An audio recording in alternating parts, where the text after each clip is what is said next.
Ang techniques, pagbasa natin sa mga shape notes, huwag ka tayong lilituhan.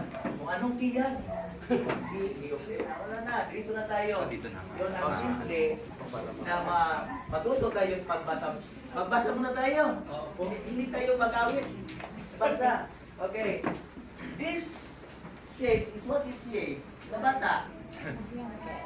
Very good, triangle. Sunod. Ano? What is this?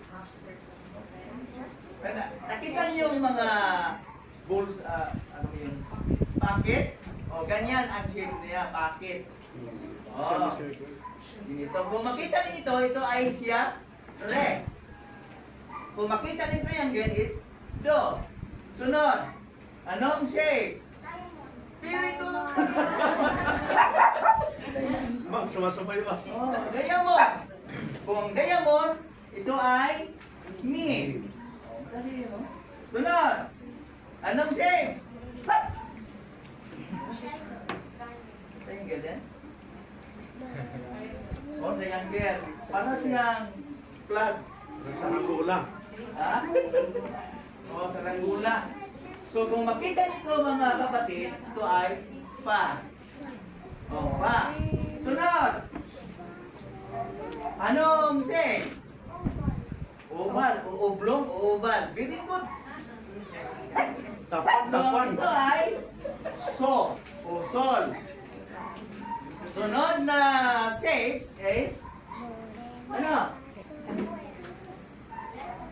Very good, rectangle. So ang rectangle, both sides is the same measure. Both sides. Rectangle. Rectangle yan, hindi square. Ang square is all sides is the same measure.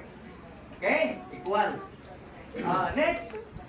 So makita nito mga kapatid ay ano? La. Next. Ito. Oh, kasi yung mga bata, nasanay sila kumain ng ice cream. Okay. Sino gusto nyo kumain ng ice cream? Ha? Wala? Salamat, wala. Walang pira si Pastor. Okay, sunod. Ano ito? Kung makita ninyo? Ay, ice cream.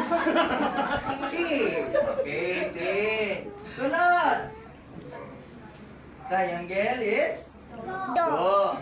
Okay mga kapatid, ito ang lower do at the higher do. Madali lang yun. Okay. Next guy, without. Wala na yung kuhan. Wala nang mga pangalan. Tingnan natin kung kayo ba'y nakaisip. Ito.